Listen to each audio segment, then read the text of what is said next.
அருட்பெரும் ஜோதி அருட்பெரும் ஜோதி கருணை அருட்பெரும் ஜோதி அருட்பெரும் ஜோதி அருட்பெரும் ஜோதி தனிப்பெருங்கருணை அருட்பெரும் ஜோதி.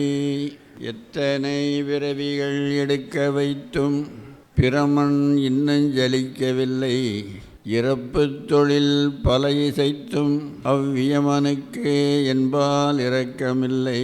நித்தமும் விடாது அனுபவிக்க வரும் முன் செய்த நீள்வினை ஒழிந்ததில்லை. நெஞ்சம் 80 கோடி நிதம் நினைக்கின்றொழிலை நிமிடமும் மறக்கவில்லை. சித்தமுடு புத்தியும் சிந்தனை விசாரணை சிறிதுங்குறைந்ததில்லை. சிறியனேன் செய்வேன் இவ்வகை துன்பெல்லாம் தீர்ந்திடச் செய்தருளுவாய். சித்தர் முத்தர்கள் பத்தர் நற்றவர் பெரும் புலவர்கள் சேர் வடல் சிற்சபையில் வாழ் திருவருட்பிரவாசமரமும் உத்தமர் நேசா திருவருட்பிரகாசனே. ஓம்.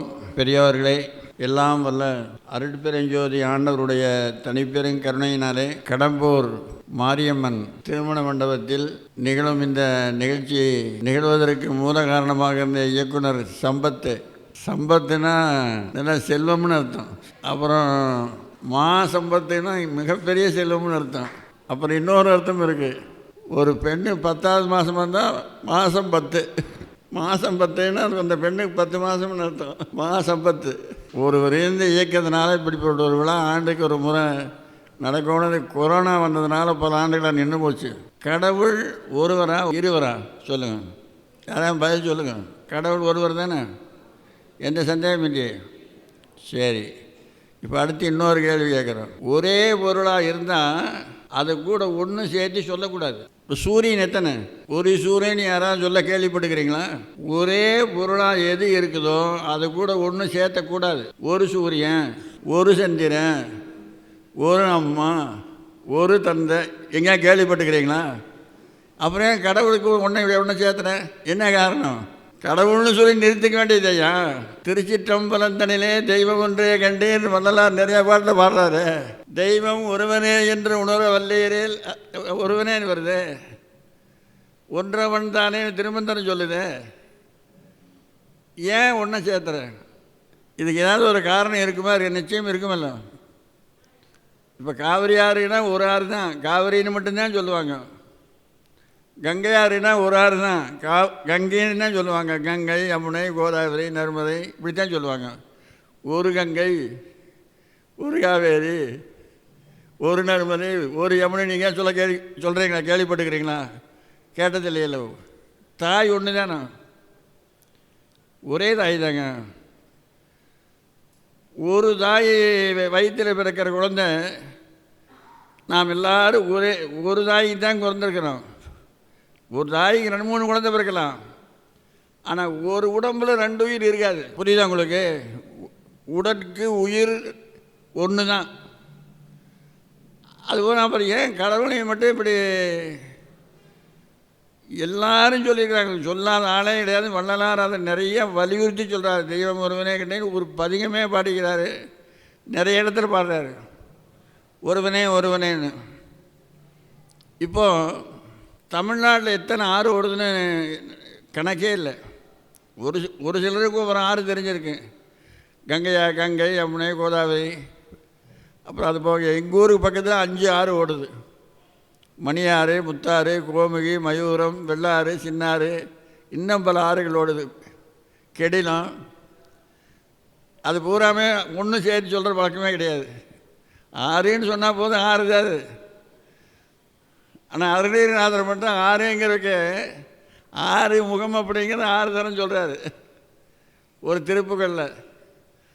6 முகம் 6 முகம் 6 முகம் 6 முகம் 6 முகம் 6 முகம் என்று பூதி ஆகமணி மாதவர்கள் பாதமலர் சூடும் அடியேத என்று காவாய். திருநீர் பூசுறமெல்லாம் திருநீர் ஒரு சிலர் பூசலாம், பூசாமல் இருக்கலாம். நீங்கள் திருநீரினுடைய நிலையை அடைஞ்சிட்டிங்கன்னா வள்ளலாரேட்டைன்னு அர்த்தம். இதை ஞாபகமாக வச்சுக்கோங்க. திருநீரை என்ன செய்ய முடியாதுன்னா, திருநீரை எரிக்க முடியாது. எங்கே எந்த நெருப்புலையாவது போட்டு பார்க்கலாம், அழியுமான்னு பார்க்கலாம். எந்த தண்ணிக்குள்ளேயாவது போட்டு பாருங்கள், கடைசியில் போய் நின்றுக்கும். காற்றுல பறந்துக்கணும், பறந்து போய் கண்ணுக்கு தெரியாமல் போய் அது அப்படியே தான் இருக்கேன். காற்றாலே புவியாலே ககனமதனாலே கூற்றாலே கொலைக்கருவியாலே வேற்றாலே எஞ்ஞான்றும் அழியாமல் விளங்கக்கூடியது திருநீர் ஒன்று தான். நீ அந்த நிலையை அணைஞ்சிட்டீங்கன்னா திருநீர் பூச வேண்டாடா, அடைஞ்சாதான். நீ அழியாத நிலையை அடைஞ்சிட்டீங்கன்னா திருநீர் பூச வேண்டாம், விட்டுரு. நீ தான் வீணாக போக போறிய, நார போறிய, புழுவாக போக போறிய. அப்புறம் நீ திட்டு ஏன் பூசமாக திட்டீர்? உலகத்தில் அழிக்க முடியாத ஒரு பொருள் இருக்குது, எரிக்க முடியாத ஒரு பொருள் இருக்குது, திருநீர் ஒன்று தான். நீங்கள் 1000 தானே நெருப்பில் போடுங்க, புடம் போடுங்க, ஒவ்வொரு புடத்துக்கும் அதிகமாகிட்டே வரும். ஒரு படியை முதல் புடம் போட்டிங்கன்னா 1.25 படி ஆகும். அதே புடம் போட்டிங்கன்னா 1.5 படி ஆகும். அதே புடம் போட்டிங்கன்னா 2 படி ஆகும். ஒவ்வொரு புடத்துக்கும் அதிகமாகிட்டே வர்றது விபூதி ஒன்று தான். தங்கம் எத்தனை புடம் போடுறீங்களோ அத்தனை தங்கத்துக்கும் குறைஞ்சிட்டே வரும். அதனால் திருநீர் நீங்கள் பூசுங்க, பூசாமல் போங்க. திருநீருடைய நிலை தான் மரணமில்லா பெருவாழ்வுங்கிற நிலை. ஞாபகமாக வச்சுக்கோங்க. மரணமில்லா பெருவாழ்வு இந்த உலகத்தில் வாழ்ந்து காட்டுற பொருள் அந்த ஒன்று தான். எந்த பொருள் சாம்பல் ஆகிடுதோ அப்புறம் அதை அழிக்க முடியாது. அதே கடைசி இடம் அது. விறகிடை மூடி அனல் கொடு போட வெந்து விழுந்து முறிந்து நினங்கள் உருகி எலும்பு கருகி ஒரு பிடி நீரும் இல்லாத உடம்பை நம்பும் அடியேனை ஆளுமே. ஒரு படி நீரும் இல்லாத நிலையில் நான் இருக்கிறேனே. இதே அனுபவமாக வளர்ப்பெருமான். நீங்கள் இந்த பாட்டை அல்ப பூரம் படித்து பாருங்கள். அதில் ஒரு பாட்டில் சுவாமி வள்ளலாரே எல்லாருக்கும் விபூதி கொடுக்குறாரு. எல்லாருக்கும் விபூதி கொடுக்குறாருங்க. எனக்கு விபூதி கொடுன்னு கேட்குறாரு. உனக்கு வேண்டான்ட்டார். ஏன்னு கேட்குறாரு. நீ உடம்பில் பார்த்துக்கங்கிறாரு. உன் உடம்பு விபூதி ஆகிடுது, அதனால் இனி நான் விபூதி கொடுக்க வேண்டியதில்லை. நீங்கள் அற்புதமாக படித்து பாருங்க. நீ விபூதி நிலை ஆகிட்டா, நீ உனக்கு விபூதி வேணும் எல்லோரும் கொடுத்துட்டு அவர் கொடுக்கல, ஏன் எனக்கு இல்லைன்னு கேட்குறாரு இவர். நீ உன் உடம்புல பார்த்துக்கங்கிறாரு. நீ அழியாத நிலை அடைஞ்சதுனால நீ விபூதி ஆகிட்டு நீ வேண்டியதில்லை.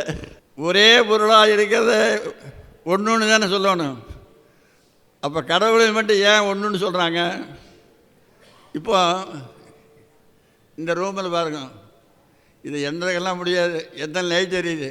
ஃபேன் எங்கே வருதுன்னு தெரியும், ஆனால் கொடுக்கணும்னு இருக்குது. எத்தனை லைட் எரியுது. எங்கள் இடத்துல மேட்டுக்குப்பத்தில் 150 ஃபேன் ஓடுது, 100 லைட் எரியுது, 2 மோட்டர் ஓடுது, 5, 6, ஒரு 10 ஹீட்டர் இருக்குது. இதெல்லாம் ஒரே கரண்டா வெவ்வேறு கரண்டா? ஒரே கரண்டு தானே. கரண்டு ஒன்றே தானே இத்தனை இயங்குது. மின்சாரம் ஒன்று தானே இத்தனை இயக்குதா இல்லையா? இப்போது இந்த ஒரு சூரியன், ஒரு சந்திரன், ஒரு கங்கை, இன்னொரு கங்கையெல்லாம் என்ன ஆகாதுன்னா, இன்னொரு சூரியன் இன்னொரு சூரியனாக மாற முடியாது. புரியுதுங்களா? அதனால் அது ஒன்றே தான் இருக்குது. இன்னொன்று மாற்ற முடியாது. இப்போ பிட்டுக்காக மண் சுமக்க போனார்ல, பிட்டுக்கு மண் சுமக்க போய் அடித்தா ஒரு அடி. அதாவது பிட்டுக்கு மண் சுமக்க போனோம்னா நம்முடைய ஆளை போட்டு இழுத்து கொண்டு நிறுத்தினாங்க. கண்டனன் கணன்று வேந்தன் கையில் பொற்பிரம்பு கொண்டு, அதே மூங்கில் குச்சியால் அடித்ததான் கூட வலி. சாதாரண தங்கத்தில் தான் அடித்தது, தங்கப்பிரம்பு. கண்டனன் கணன்று வேந்தன் கையில் பொற்பிரம்பு கொண்டு அண்டமும் அளவில்லாத உயிர்களும் ஆகமாக கொண்டவன். புரியுதுங்களா? நாம் எல்லாம் இறைவனுடைய உடம்புங்க. இறைவனுடைய கோயிலுங்க. நாம கண்ணதாசன் எழுதின இது பார்த்துக்கிறீங்களா, அர்த்தமுள்ள இந்து மதம் எழுதினார். அதில் ஒரு நல்ல உதாரணம் சொன்னார். ஒரு பேயம்பழம், சன்மார்க்கன் மொழி யாராக இருந்தால் பேயம்பழம் சாப்பிடுங்க, ரசதாளியும் சாப்பிடலாம். மற்றதெல்லாம் சாப்பிட்டா சளி உண்டாகும். பேயம்பழம் சாப்பிட்டா சளி வராது, ரசதாளி சாப்பிட்டாலும் வராது. அந்த வாழைப்பழம் மருந்தடித்து பழுக்க வச்சாங்களா, மருந்து அடிக்காமல் பழுக்க வச்சாங்களான்னு எப்படி கண்டுபிடிக்கிறது? இனிமேல் தெரிஞ்சுங்க. அதுக்காக தான் சொல்கிறோம். சாதாரண செய்தி இருந்தால் நீங்கள் தெரிஞ்சுட்டா தப்பு இல்லை. இதை பாருங்கள், இது கதலி. இது கதலி. இது இந்த பழம் மஞ்சளாக இருக்கணும், இது பச்சையாக இருக்கணும். மருந்து அடிக்கலைன்னு அர்த்தம். எங்கே பழம் வாங்கினாலும் அது கவனிங்க. புரியுதா நாங்கள் சொல்கிறது? இது மரம் தானே, இது வாழை மரம் தானே. இது பச்சையாக தான் இருக்குது. இது மஞ்சளாக இருக்கணும், இது பச்சையாக இருந்தால் அது மருந்து அடிக்கலின்னு அர்த்தம். இதுவும் மஞ்சளாக இருந்தால் மருந்து அடிச்சுக்கிறாங்கன்னு அர்த்தம். பழம் வாங்குற போது அது தெரிஞ்சு வாங்க. இது மஞ்சளாகாது, வாங்கவே வாங்காதீங்க. வாழைப்பழம். பேயன் சிவபெருமான், முந்தன் முகுந்தன் பெருமாள், பூவன் பிரம்மா. பழத்திலேயே 3 பேர் இருக்கிறாங்க. பிரம்மாவும் இருக்கிறாரு, சிவனும் இருக்கிறாரு, ருத்ரனும் இருக்கிறாரு. பேயன்னா சிவனுங்க. பேயோட நடமாடல. அதுபோல் அந்த பிட்டுவானஞ்சிக்கிட்ட போனார் அவர். கண்டனன் கணன்று வேந்தன் கையில் பொற்பிரம்பு கொண்டு அண்டமும் அளவில்லாத உயிர்களும் ஆகமாக கொண்டவன். இது 2 படம் பார்த்துங்க. கண்ணதாசன் சொல்கிற உண்மை, இது நாங்கள் சொல்ல. இதே 2 கூறாகிறது, நேராக புலந்துக்கிறது. இதே 2 கூறாகிறது. இப்போ 4 ஆகிடுதா? இதை இங்கே வச்சுட்டு இதில் ஒன்று எடுக்கிறது, 2 ஒட்ட வைக்கிறது. ஒட்ட வச்சா ஒரு பழம் ஆகிடுதல்ல. இதில் விட்டுனா ஒரு பழம் ஆகிடுதல்ல. அப்போ இன்னும் இதில் அரைப்பழம் மீதி இருக்குதல்ல. இதில் அரைப்பழம். இதே ஆண், இது பெண்ணு. இந்த ஆணையும் பெண்ணையும் சேர்த்து ஒன்றாகி போச்சு. அதுதான் அர்த்தநாரீஸ்வரன். அப்போ இன்னும் அதில் பாதி மிச்சம் இருக்குல்ல. அதுதாங்க நாம் எல்லாரும். அம்பாளில் மீதம் இருந்தது இப்போ இருக்கிற தாய்மார் பூரா. பெண்களில் மீதி இருந்தது ஆண்கள் பூரா.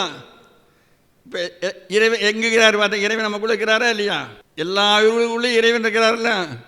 அந்த அடித்தது கண்டனன் கடன்று வேந்தன் கையில் பொற்பிரம்பு கொண்டு அண்டமும் அளவில்லாத உயிர்களும் ஆகமாக கொண்டவன் முதுகில் வீசி புடைத்தனன் கூடையோடு மண்டனை உடைப்பில் கொட்டி மறைந்தனன் நிறைந்த ஜோதி. அந்த அடி எல்லா உயிருக்கும் விழுந்தது. எல்லா உயிருக்கும். ஏன் எல்லா உயிருக்குள்ளேயே அவன் இருக்கிறேனுங்கிறத காட்டுண்டு. அதனால தான் கடவுள் ஒரே கடவுள் தான், ஆனால் எல்லா உயிருக்குள்ளே இருக்கிறாருங்கிறத புரிய வைக்கிறத இறைவன் ஒன்றேன்னு சொல்லி வச்சாங்க. புரியுதுங்களா? இப்போ நாங்கள் சொல்கிறது எல்லா இப்போ அர்ஜுனன் தவம் பண்ணால, அர்ஜுனன் வில்லால் அடித்தானல்ல, அந்த அடி எல்லாருக்கும் விழுந்ததுங்க. எல்லாருக்கும் விழுந்த அந்த அடி. இவன் பெரம்படி வாங்கினது எல்லாருக்கும் விழுந்து. பிட்டுக்கு ஆசைப்பட்டு மாறன் பிரம்படி பட்டவர்க்கு பிள்ளைக்கறிக்கு ஆசைப்பட்டு கள்ளத்தவ வேடருக்கு. இதில் ஒரு சின்ன ஒரு விஷயம், ஆசைப்பட்டா அடி விழுகும்னு அர்த்தம். யாராக இருந்தாலும் கடவுள் ஆசைப்பட்டால் அடி விழுகும். அதுபோக வளர்ச்சியில் ஆன்மீக வளர்ச்சின்னு ஒன்று இருக்குது, உலகியல் வளர்ச்சின்னு ஒன்று இருக்குது. இப்போ எங்களை போல் சாமியாருக்கு அகத்தில் தான் வளர்ச்சி அடையணும், புறத்தில் வளர்ச்சி அடையக்கூடாது. புறத்தில் வளர்ச்சி அடைஞ்சால் நாங்கள் வளர்ச்சி அடையலின்னு அர்த்தம். மேட்டுக்குப்பத்தை இடம் வாங்கிக்கிறோமா, இன்னும் 10 இடத்துல வாங்கி இன்னும் 10 இடத்துல ஆசிரமம் கட்டிட்டோம்னா நாங்கள் வீணாக போனோம்னு அர்த்தம். சாமியாராக போனவன் எவெல்லாம் சொத்து சேர்த்துறானோ அவன் பூரா சாமியாரே கிடையாது. ஒருத்தர்கிட்ட போய் பெரிய ஆள் ஒருத்தன் அவன் போய் முன்னால் நின்றுட்டு, சுவாமி நான் இந்த நாட்டுக்கே அதிபதி, உங்களுக்கு ஏதாவது வேணும்னா கேளுங்க, உடனே என்னால் செய்ய முடியும் அப்படிங்கிறான். அதுக்கு அந்த ஆள் என்ன கேட்டான் தெரியுமா? போடா கோமாளிப்பையில், நான் எதையெல்லாம் வேண்டான்னு தூக்கி எறிஞ்சிட்டு வந்தாலும் அதே பூரா நீ தூக்கி வச்சுருக்கிற, நீ ஏடா எனக்கு கொடுக்குற? நான் எதையெல்லாம் வேண்டான்னு எரிஞ்சிட்டு வந்தாலும் அதே பேர் நீ தூக்கி வச்சுருக்காண்டுக்கிற, நீ என்ன எனக்கு கொடுக்குற? உனக்கு ஏதாவது வேணும் என்கிட்ட கேட்டு வாங்கிட்டு போ அப்படின்னு சொன்னார். அதனால் சாமியாராக போகிறவங்க எல்லாரும், அதாவது எதுலேருந்து விடுபடுறோமோ அப்போ தான் வளர்ச்சி. சாமியாருக்கு நாங்கள் சொல்கிறோம், ஆனால் சோறு போடுறாங்கல்ல, இப்போ அன்னதானம் நிறைய பேர் போடுறாங்க.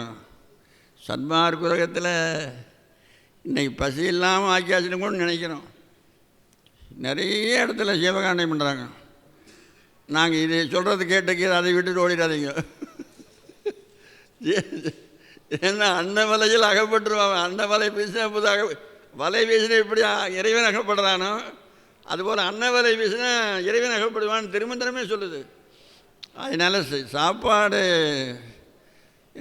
எல்லா உயிருக்கும் இன்றைக்கி இந்த ஜன்மார்க்க எங்கே பார்த்தாலும் அளவில்லாத சாப்பாடு போடுறாங்க.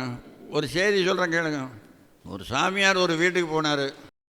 சாமி ஒரு 10 நிமிஷம் உட்காருங்க, சோறு வடித்தாச்சு, சாம்பார் ஆனே சோறு போடுறேன்னு சொல்லிச்சு. இப்போ நாங்கள் சொல்கிற செய்தி அருட்செல்வர் பொள்ளாச்சி மகாலிங்கம் ஓம் சக்தின்னு ஒரு இதழ் நடத்திட்டு இருக்கிறாங்க. இன்றைக்கும் வருது, அந்த இதழ் வருது.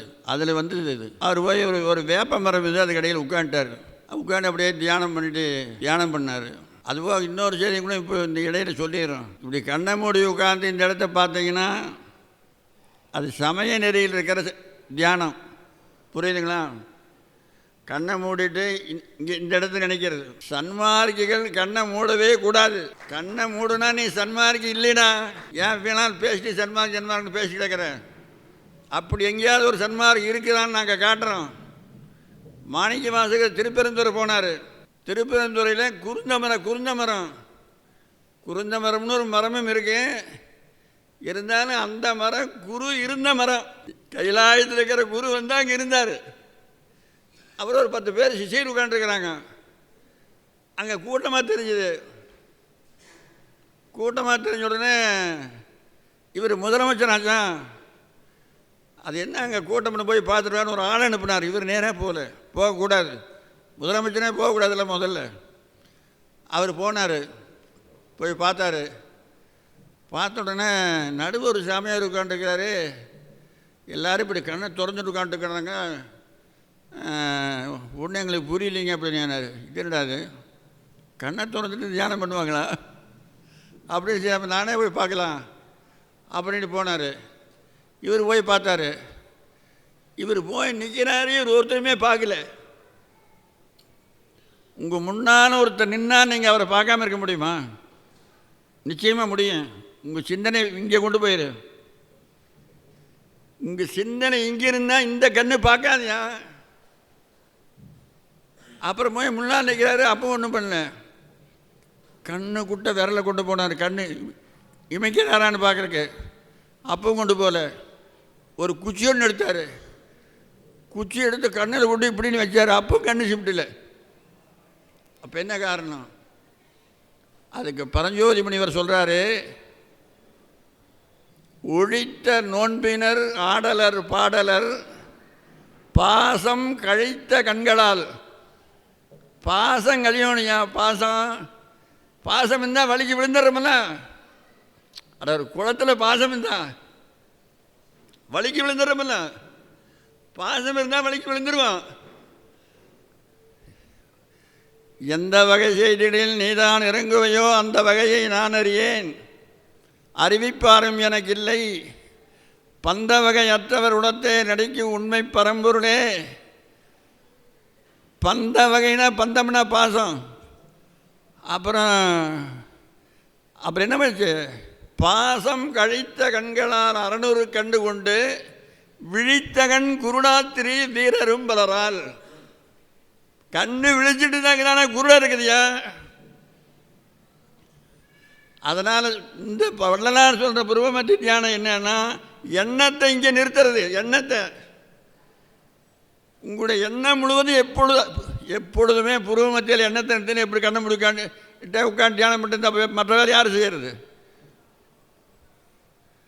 மற்ற வேலை யார் செய்ய? இனிமேலாவது கண்ணை மூடி உட்காந்து தியானம் பண்ணி நாங்கள் நடந்ததை சொல்லணுமில்ல. எங்களுக்கு முன்னால் ஒரு பெஞ்சு போட்டுக்கிறோம். எங்கள் சென்றால் ஒரு விலை கொண்டாந்து வைக்க சொன்னோம். கொண்டு வந்து வச்சுது ஒரு 10-15 நாள் இப்படி கண்ணை மூடி உட்காந்துட்டு அதுவே பார்த்துட்டு இருந்தோம். இது சும்மா போட்டு வாங்குற காலம் போட்டு இப்படி புடன்னு பிடிக்குது. இதெல்லாம் இப்படி நரம்பெல்லாம் பிடிச்சி இழுக்குது. இன்னும் ஒரு நாள் அது மாதிரி விட்டுருந்தான், கோயிந்தா கோயிந்தா அப்படிங்க வேண்டியதுதான். அதுலேருந்து எங்களை காப்பாற்றுறது துரைசாமி தாங்க. துரைராஜ் இதே இவர் பார்த்துங்க, துரைராஜை பார்த்துக்குங்க. அதை இறக்க நாளைக்கு 3 நாளைக்கு ஜுரம் வந்துடுது. 3 பேருக்கான். அது கீழே இறக்கி விட்டாலுக்கு 3 நாளைக்கு வந்துடுதுங்க, ஜுரம் வந்துடுதுங்க. அவ்வளோ சூடேறிடுது உடம்பு. இன்னும் ஒரே நாள் விட்டுருந்தா போதும். இன்னைக்கு 10வது 7 8வது குருபூஜை நடக்கும். நாங்கள் வந்து பேசிகிட்டு இருக்க மாட்டோம். அதனால் தயவு செஞ்சு கண்ணை மூடி உட்காந்து தியானம் பண்ணி பின்னால் செத்து போகாதீங்க.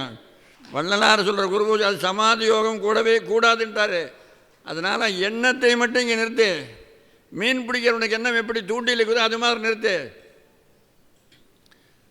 அப்புறம் ஓம் சக்திக்கு வரோம். அங்கே உட்கார சொன்னாலும் சாமியை உட்காருங்கன்னா உட்காந்துட்டாங்க.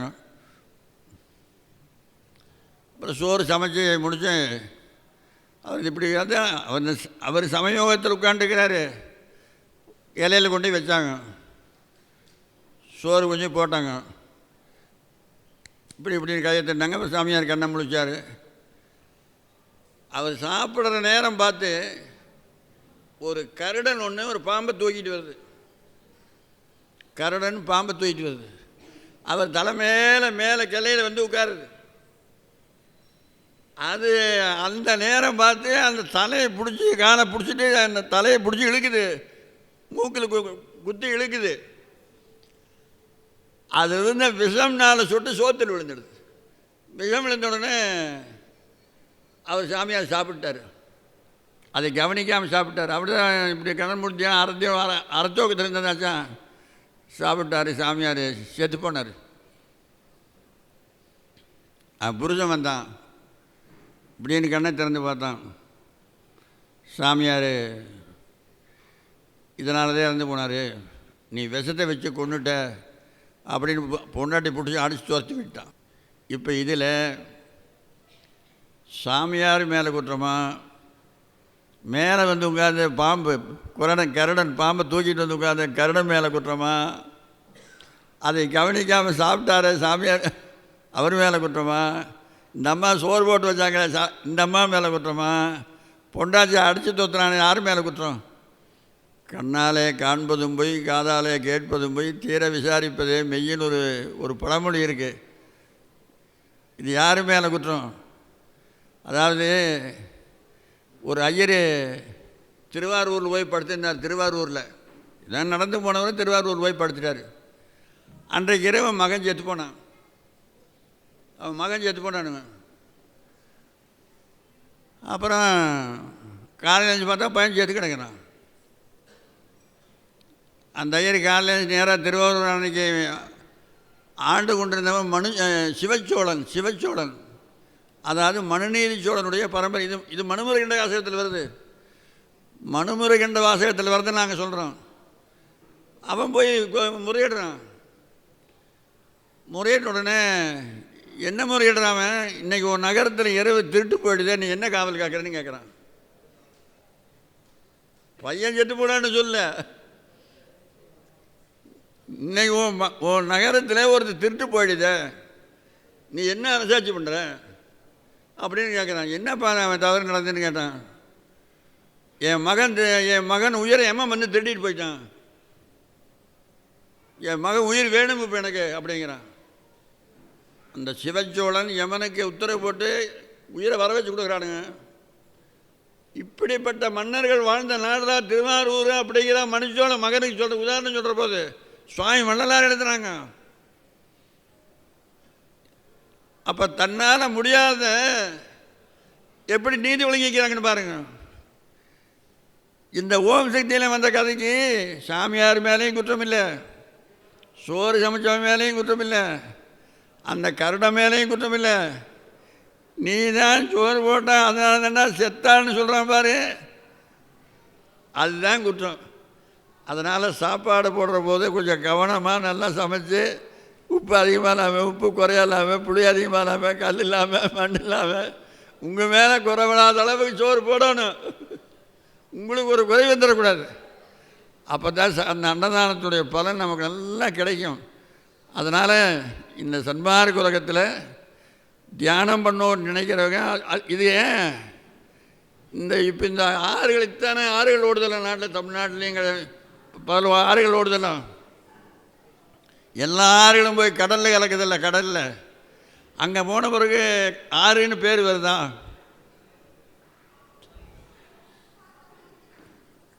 அங்கே போயிட்டா ஆறுன்னு பேர் வராதுங்க.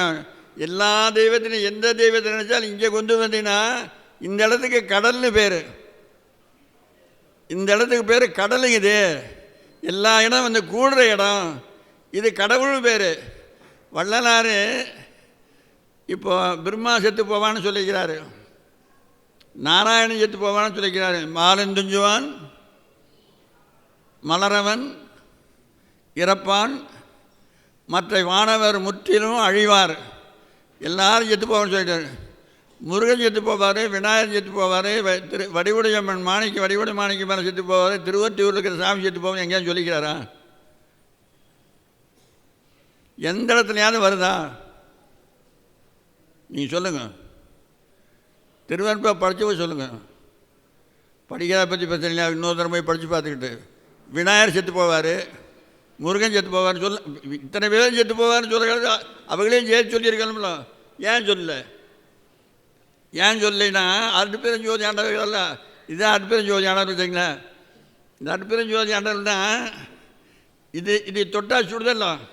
இதுதான் வடிவுடை மாணிக்க மாலை. சூடு இல்லாமல் நெருப்பு இருக்குமா? ஏன் அடுப்பெருஞ்சோதியே ஒரு ஜோதி தானே, சூடு தானே, அது ஒரு ஜோதி தானேங்க. அதுக்கு ஒரு சூடு இருக்குமில்ல, அதுதான் வடிவுடை மாணிக்கம்.